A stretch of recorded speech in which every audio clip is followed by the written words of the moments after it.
in AI. The premise is that most of the progress in AI up to now has been through scaling. More data, more compute, and that is still useful, but there are other better things. So I'm going to ask each of our three wonderful panelists to talk a little bit about what they're working on now.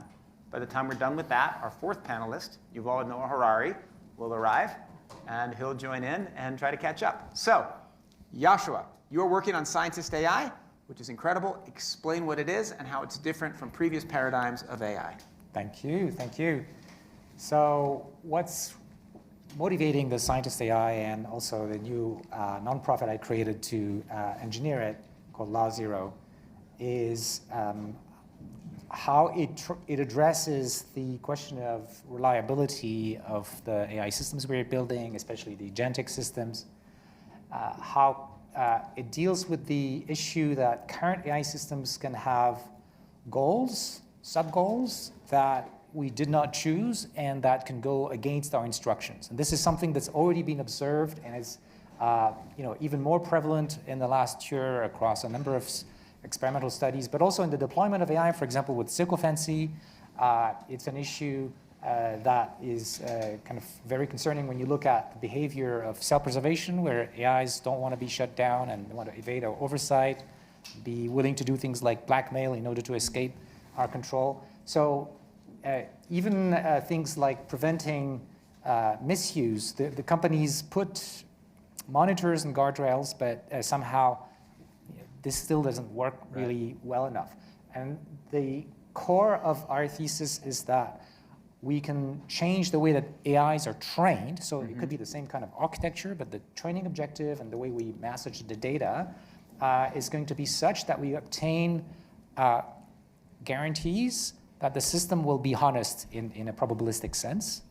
Okay, so how do you do that? How do you do that? So the core of the idea, which is connected... I'm trying to do it with my kids. Yes. So the core of the idea, which is behind the name, is take as an inspiration not to imitate people, but to imitate what science at an ideal level is trying to do. So think about the laws of physics.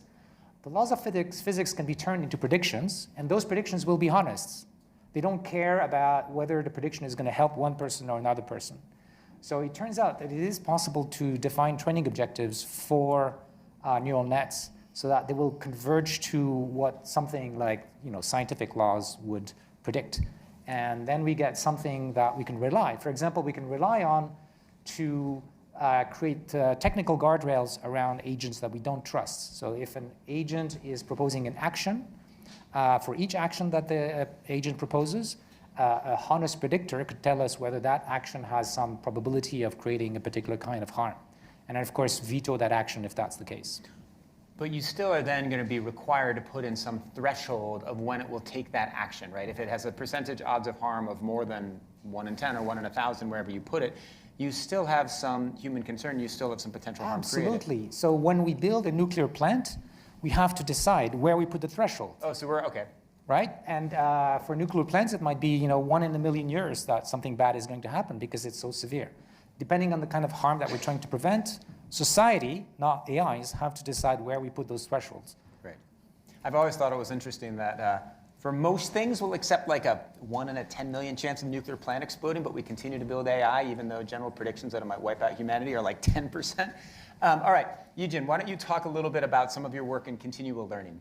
And you, of course, have been a brilliant critic of scaling laws for a long time, including on a panel last year with Yoshua. So tell us what you're working on now. All right, so let me step back a little bit before I do continual learning. Right now, AI is like super impressive, but it's a little bit jagged intelligence, right? In that it's amazing at bar exams and some of these like really difficult international math Olympiad problems. Yet, you're not going to rely on it for doing your tax return or even like making some important transactions because you may not be able to click the right button on your computer. So why is it that? Is because right now the way that we train AI, LLMs, generative AI, is too data dependent. And it's one-time training, and then you deploy it, and it may or may not make a mistake. So here are a few really important things that I think we need to solve in order to get to the next intelligence. So the first of all, continual learning. So, like 101, machine learning 101 is that you separate out training from testing. It's almost a sin to mix the two. But human intelligence is not like that. From the day one a baby is born, it's in the deployment mode. It has to, figure things out. It's real life. So humans can learn during the deployment time, and we need to somehow figure out how to ensure AI can learn continuously during the test time. So it's test time training that I'm working on.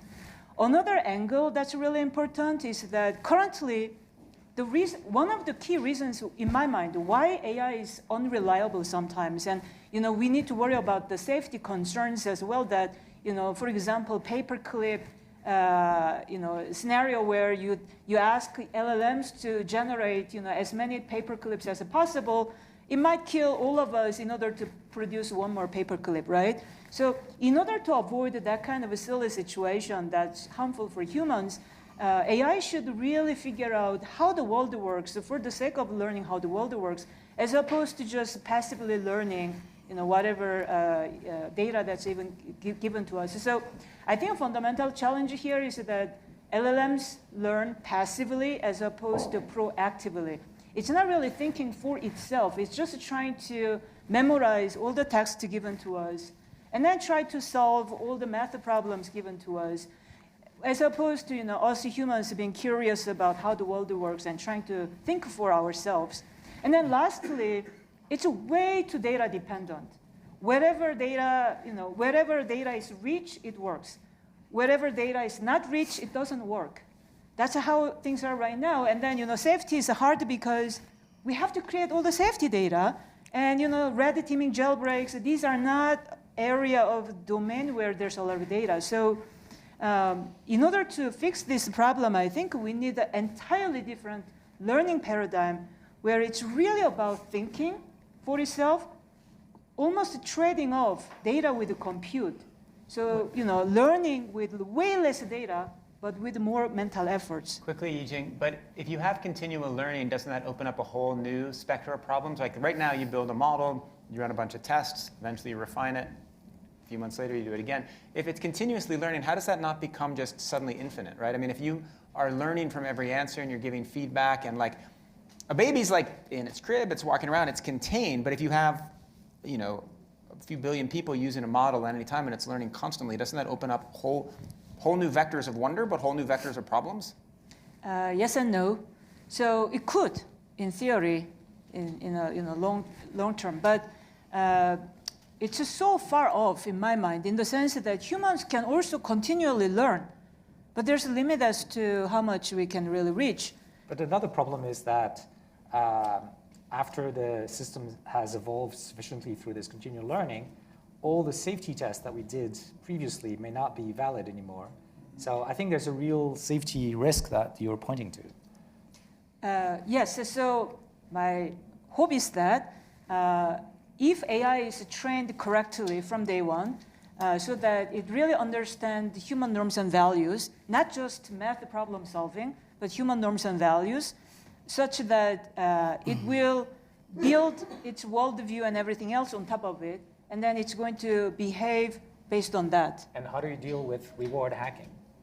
In other words, even if it understands human values, it might have optimized something that is not quite what we want. I agree. We know what that gives. Right? So reward hacking implies that we just go with the reinforcement learning and that's all we got.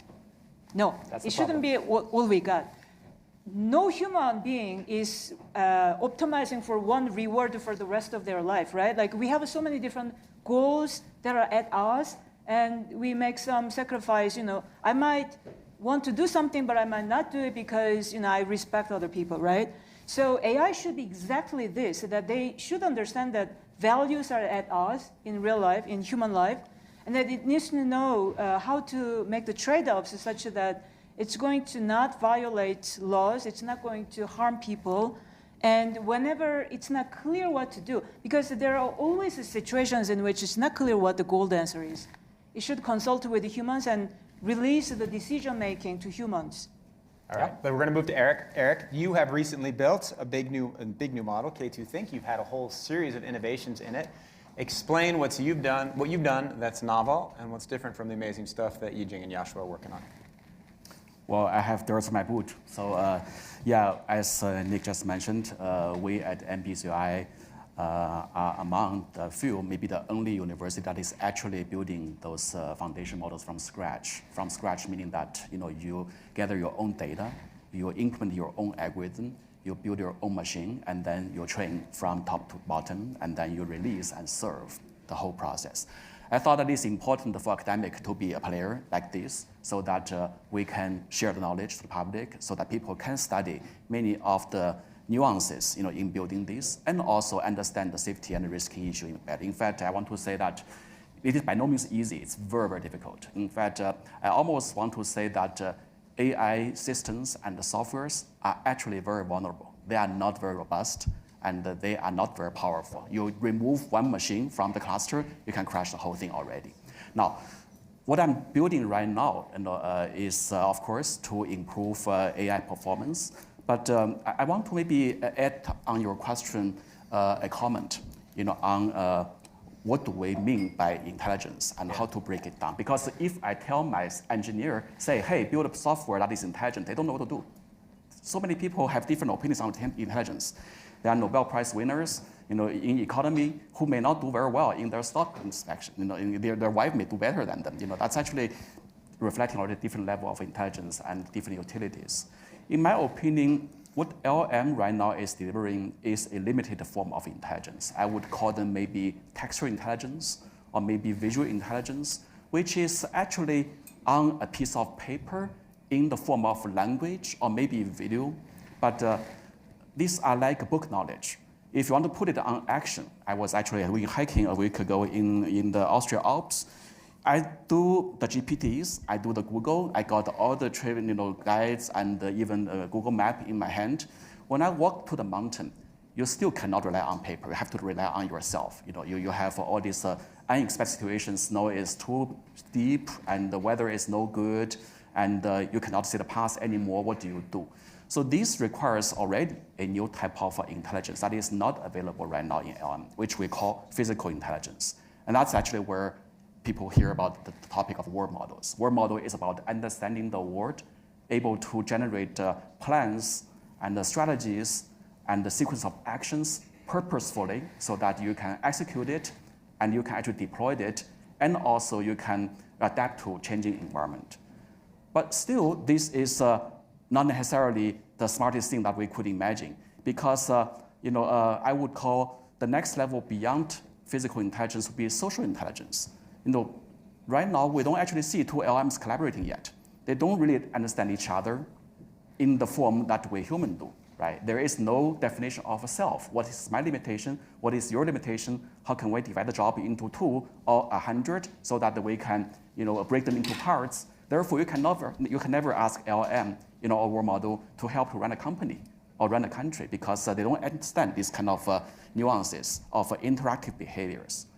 I would put, in fact, also a last layer of intelligence that is still even further, which I would, for the sake of good name, I call them philosophical intelligence, which is that is LM or AI models itself curious to discover the world, to look for data and to learn things, and then to explain without being asked to explain. That's probably where Josh is very, very concerned about because that's where you start to see definitively some sign of identity and agency. I want to say that we are not there yet. We are very far from there. Even the current physical model, the world model, is very primitive because it is primarily rely on a wrong architecture that is directly an offspring of the LM. So what my work is involving right now is to come up with new architectures which represents the data, do the reasoning, and also do the learning using different ideas. People may have heard about Yann LeCun's architecture of JEPA, right? It is an architecture behind many of the current world models. We have an iterative model called the JLP, which does the following. First of all, your representation of knowledge needs to be richer, need to be containing both continuous and symbolic signals so that you can reason at different level of granularity. And secondly, you need to have the right architecture, which can carry you a long way. People play with the Sora probably have that kind of experience. How many seconds of video can generate? Maybe 10 seconds, maybe a minute. It's not because they run out of memory.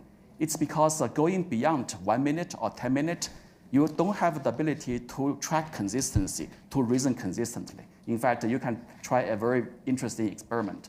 You just ask the Sora, or maybe Gemini, to generate you 360 degree of a round view around you, and then turn back to your degree 0. Did you see the same thing or not? It is not guaranteed. That's actually a lack of consistency already in the system. And then stateful representations, and also there are things like a continuous learning paradigm is a problem. Right now, all models are in the form of what we call passive learning. You feed the data, and then the model will be trained on those data. In machine learning, we knew in the past a new paradigm called active learning or proactive learning, where the system should hopefully be able to identify where they want to learn more, by asking for more data. But we are not yet there, not alone, go out and looking for data and create data themselves.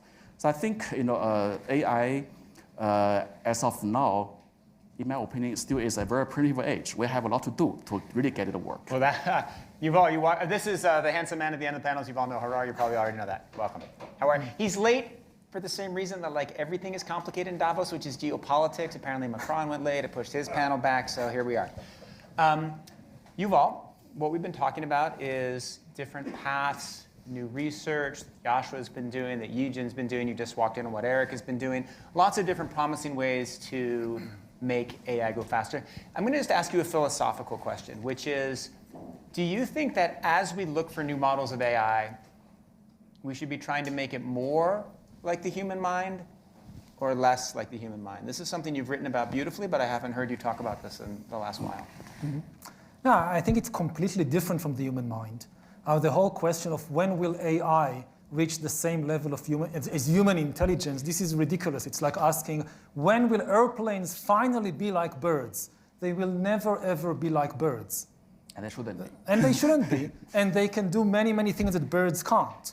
And this will be the same with AIs and humans. They are not on the same trajectory behind us. They're on a completely different trajectory, for better or for worse. I'm very happy to hear that it is still, that AIs, I'm not sure to what extent we can rely on it, how long it will continue. But the fact that AIs, for instance, cannot cooperate so far, this is wonderful news. I hope it's true. I hope it will remain like that. Otherwise, we are in very, very deep trouble. For me, the lesson from history about intelligence, you don't need a lot of intelligence to change the world and potentially to cause havoc. You can change the world with relatively little intelligence.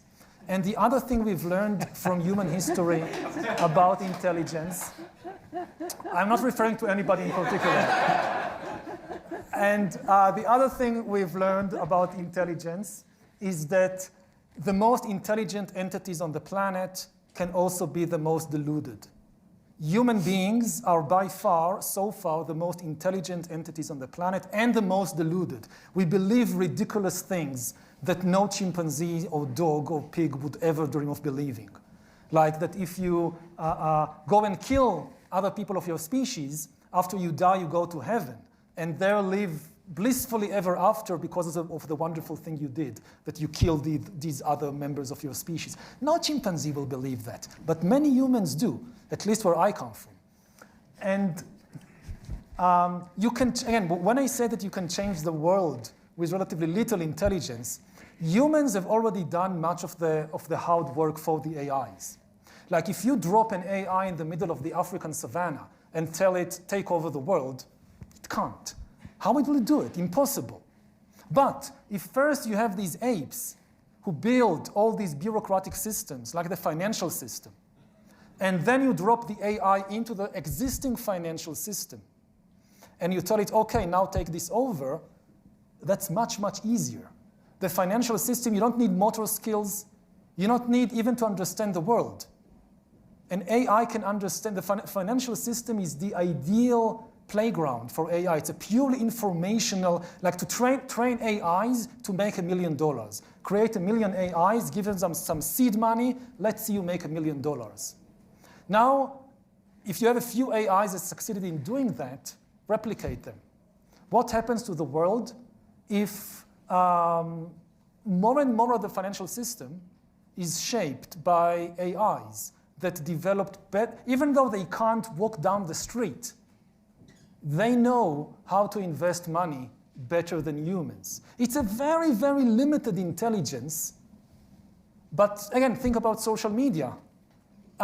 Social media is run to some extent by extremely primitive AIs, these algorithms that control our news feed and so forth. Look what they did in 10 years. We created a human system, media, and then we introduced the AIs into our system, and it's an informational system, and they took it over, and they, to a large extent, wrecked the world. They are not the only reason for the mess now in the world, but if you think about what extremely primitive AIs did within the human-created system of media, then... Well, I'm gonna move this to Yoshua, because he, in fact, has invented AIs, or is working on inventing AIs, that if dropped into the financial system and told to wreck it, would not be able to, correct?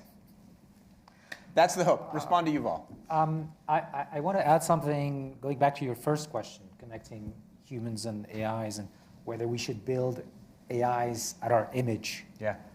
And indeed, they're quite different from us. The problem is we interact with them, many people interact with them with the false belief that they are like us. And the smarter we make them, the more it's going to be like this. And there will be people who want to make them even look like us. So it's going to be video first, eventually maybe physical form. But it's not clear that it's good in many ways in terms of how humanity has developed norms and expectations and psychology that work because we interact with other humans. But AIs are not really humans. For example, they could be immortal, right? Once an AI is created, in principle, you could just copy it on more computers, and we can't do that with our brain, as Jeff Hinton has been highlighting many times. And many other differences, like they can communicate with each other 1 billion times faster than we can do between each with ourselves. And so there's going to be this illusion that we build machines that are like us, but they're not. And this is a dangerous illusion that could lead us to take wrong decisions. Part of the problem is the scientists themselves. Like in the last 40 years that I've been working on AI, in the whole community, really we took inspiration from human intelligence, right? Like you were talking about continual learning because we're good at that, and we see that it's lacking in AI. And that's fine. That's how research has been moving. But I think we also have to think of what's going to happen when this gets to be deployed in society more and more, and people will anthropomorphize and do weird things. It's an amazing question. Let's move this to a topic that I think connects to this pretty well, which is back to the architectural questions or foundation questions, which is the question of open source. And there's actually been more and more discussion here in Davos, in part because Europe is recognizing they need a counterweight to the USAA models.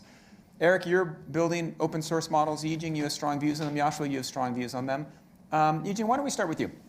What do you think of the notion that it would be good if there were many more open source models that we all started to use as much as we use the large foundation models? Yeah, so the way that I like to think about open source is democratization of generative AI, which is a powerful, powerful tool. And what I mean by democratization of generative AI is that AI should be of human, for human, by humans. AI is of human because it's really drawing from the internet data. That's the artifact of human intelligence. It reflects our values. It reflects our knowledge. By the way, values including horrible value that we do to each other. It happens to be on the internet, and so AI picks up on that. There are sci-fi movies in which AI kills us all, and as a result, that's what AI might actually say because it's written on the internet. AI should be for humans in that humanity at large and all of the humans, not just some humans who happen to be in power. I deeply care about this, that AI should be really for all humans. And by the way, worse than AI for some humans is AI for humans, or humans for AI, even worse.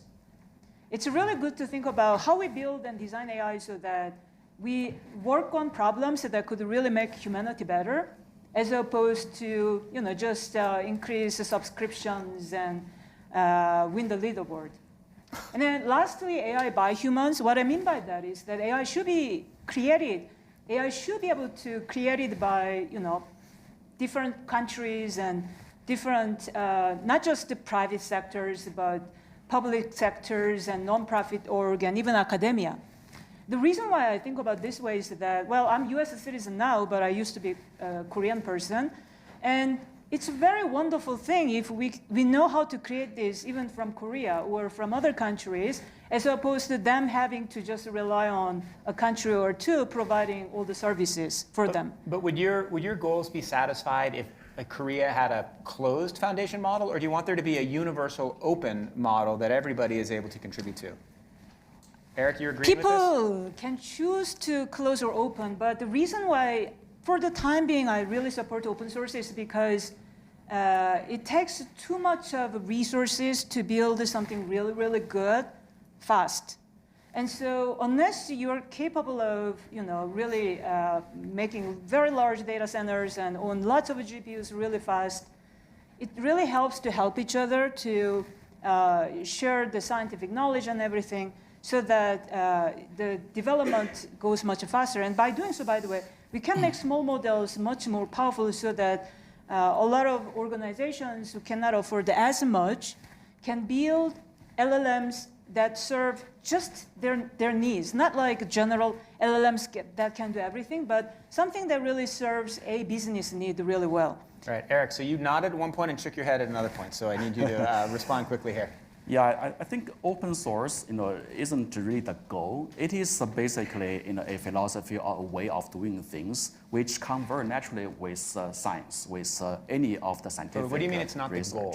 Like it's not like you're not doing it for the sake of open source. You're doing it because it's a more efficient way to reach the outcome. No. It is really almost like a responsibility or a natural style of doing the research of AI. In fact, there are also pragmatic values. For example, I often ask, do you prefer there is only one car maker in the world that makes you feel safer, or you actually see 10 or 100 is better? Right?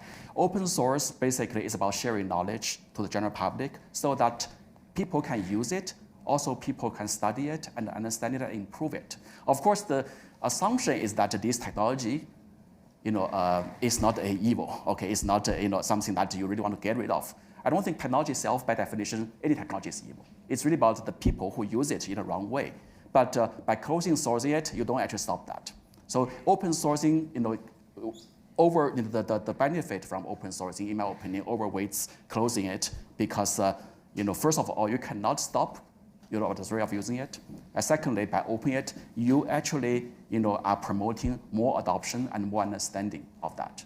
I also want to go back to the issue that Josh just mentioned about the impersonalization of human AI technology creates the risk. Well, that is how we see it now. It's kind of also implicitly assuming that the way human beings do not learn from the new experiences. In the past, if you look at the history, there are many magical inventions which may make certain population godlike.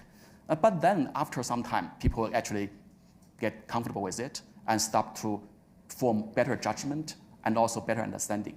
I think the way of really making people safe and comfortable and coexistent nicely with AI is to use more AI and also get quickly adapt to it. It's like you are in a natural environment, you have the virus and so forth. Of course, you want to think about stopping it, but sometimes the nature chooses to let you coexist with the virus so that you become stronger. There are some risk, some casualty, but as a population, as a society, we together evolve stronger. Yoshua, and then I have a question for you. So as a university professor, I've been promoting open source and of course open science for all my life. But if you start asking ethical questions, then at some point you start hitting a problem, which is some knowledge can be dangerous when it is available to everyone. So I'm going to give you a simple example. Biologists are working on how to create new DNA sequences that can actually create new viruses that don't exist. And if you know a sequence that gives rise to a virus that could kill half of the planet, should you publish it? And the answer should be obvious in this case, right? So current AI systems that are open sourced are net positive. It helps safety. It helps democratization of AI.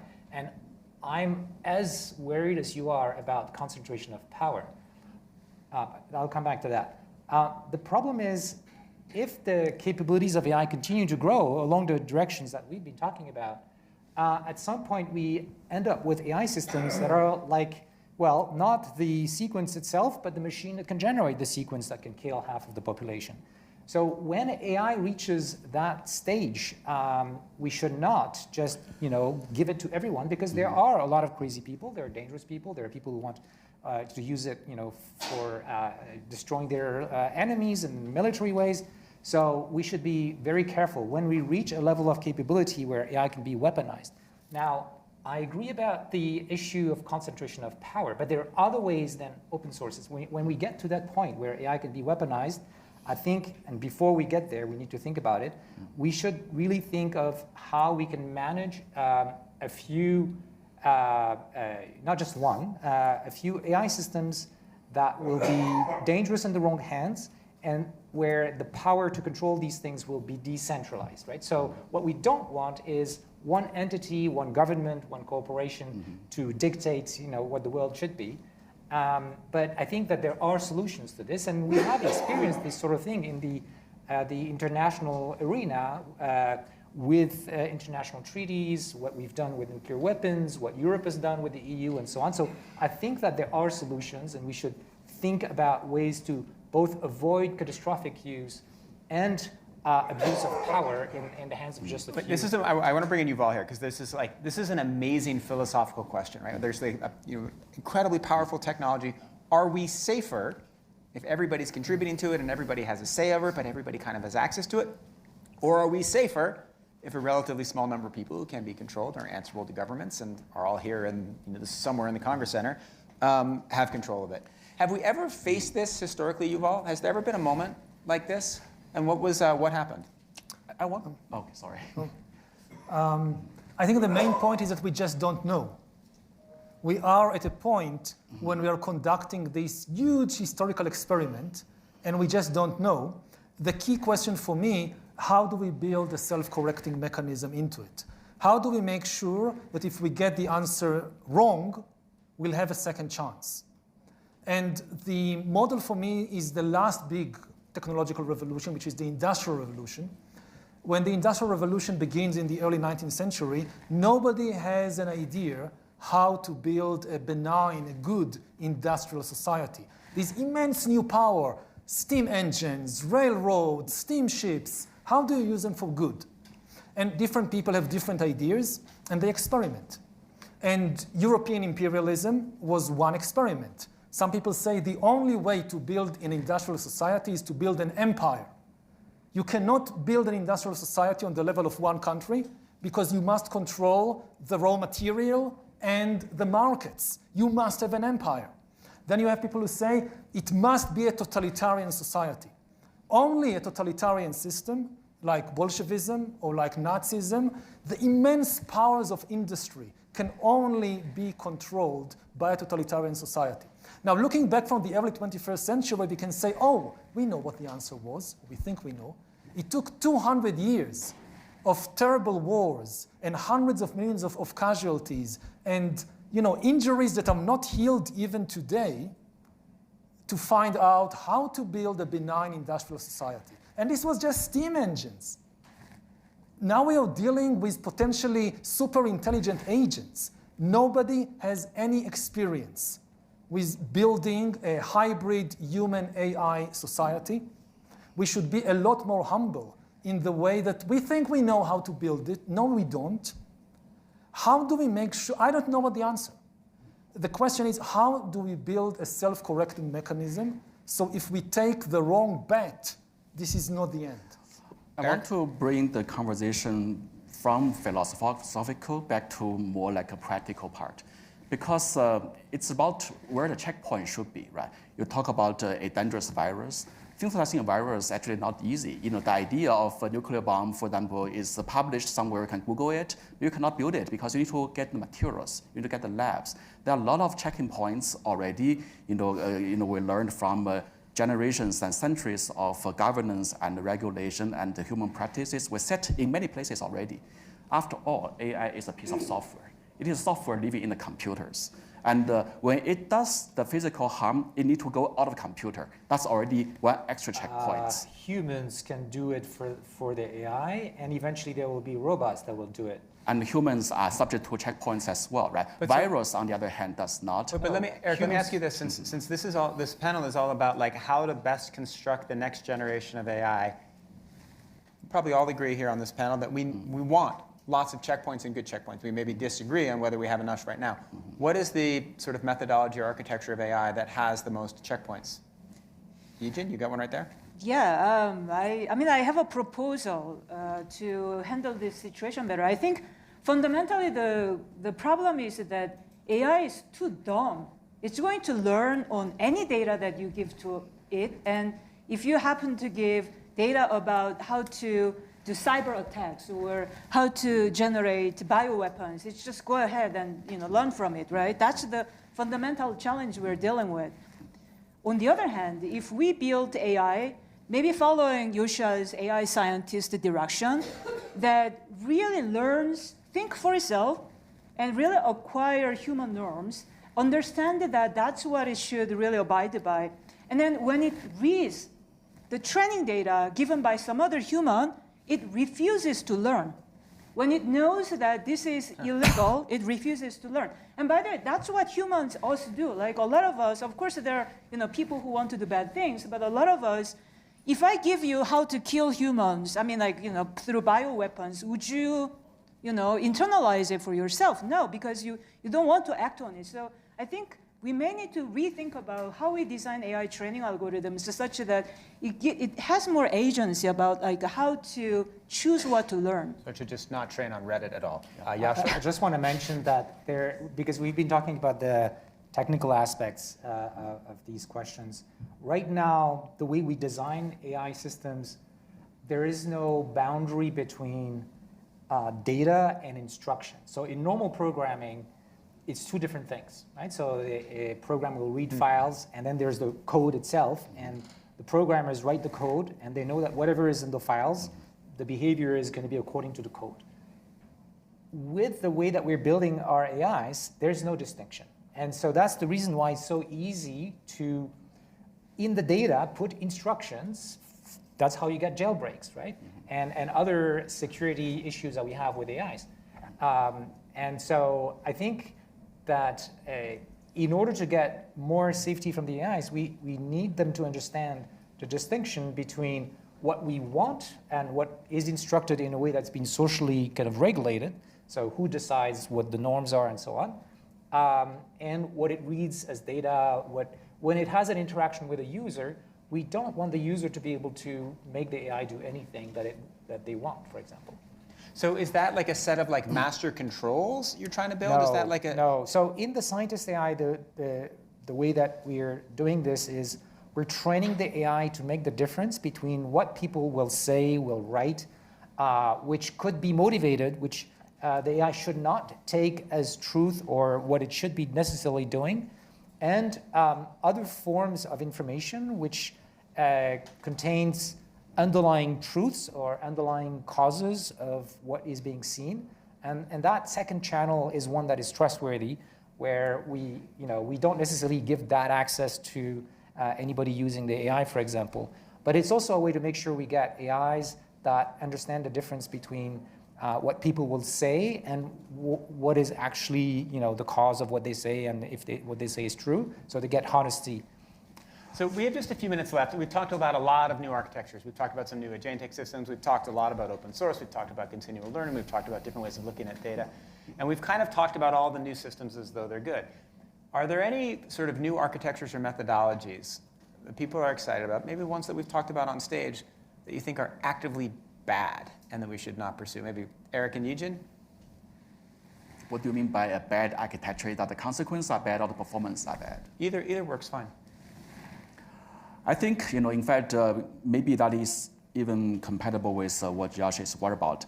Building a system that is not in a closed loop fashion, that you purely do thought experiments and embedding internally in some kind of latent representations and complete all the training before emerging to the real world to validate, in my opinion, is a bad system. Mm-hmm. Because first of all, performance-wise, there isn't really enough checkpoints to even control and visualize or understand any of the risky points. And also, it is very hard to connect a system to a action conditioning point so that you can steer it, mm-hmm. you can navigate, you can manipulate. On the other hand, it is going to consume, data and energy and the resource and the money, for too long before you actually see the end outcome.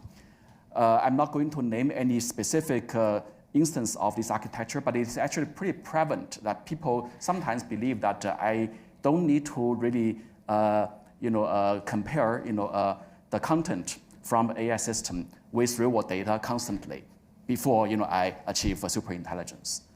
And secondly, I also think the current learning paradigm, which I totally agree with Josh and Yejin about, is a very, very primitive and maybe a unproductive one. The data, right now, is really, the master of the algorithm and of the system. And the system itself is basically a one-shot learning in a sense. You train it, and then when now I'm using GPTs or any models, they don't actually learn from that experiences. And just like ourselves, when we're in the conversation, I'm already learning from both of you and all of you, new points. I enjoy that. And the AI system isn't built for that kind of functionality yet. And can you imagine that a system of that kind of dumbness can become super intelligent and come back and go after us? I just don't feel the dots can connect. Yeah. It doesn't have that kind of a task-oriented type of data that guides you, beyond just pattern matching, but actually do the reasoning and so forth. So if our goal is to build smarter and more powerful system, there are needs to explore new architectures. Of course, there is a separate issue about how do we measure the risk.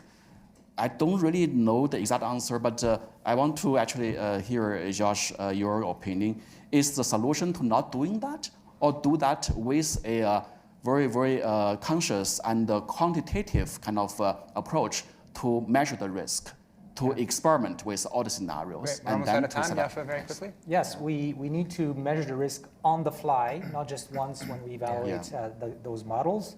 And we need to make sure that we also have the right societal infrastructure. So even if we knew how to build really safe systems, mm-hmm. There are lots of bad things that can happen because humans are humans. And so, we need technical guardrails and we need societal guardrails. Absolutely, yeah. All right, let's wrap this up. Yuval, your book came out, Nexus came out about 1.5 years ago. You had some real concerns about AI. You've just been here with 3 of the smartest, most influential AI researchers in the world. They've won every prize imaginable. Do you feel like we're getting onto the right track, or do you not? I think we are thinking on different time scales. That when people, a lot of the conversations in Davos, when they think, when they say long term, they mean like 2 years. When I say long term, I mean like 200 years. It's like, again, it's an industrial revolution. The first commercial railway has been opened between Manchester and Liverpool in 1830. This is now 1834, 1835. And we are having this discussion. People saying, the industrial revolution is moving so slowly. They told us that railways and steam engines will change the world. So what? So a few people are going between Manchester and Liverpool. Didn't change anything. This is all science fiction. Because the time scale, that we have no idea, even if all progress in AI stops today, the stone have been thrown into the pool, but it just hit the water. We have no idea what are the waves created even by the AIs that already have been deployed, say, a year or two ago. Social consequences are a completely different thing. You cannot run history in a laboratory and see what are the social consequences of invention. You can test for accidents.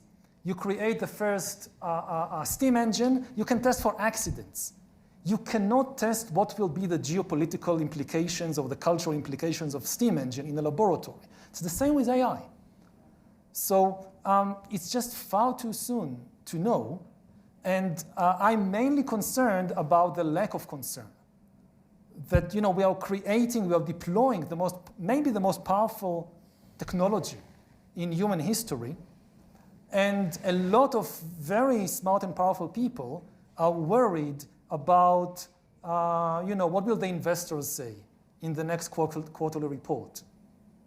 They think in terms of a few months or a year or two.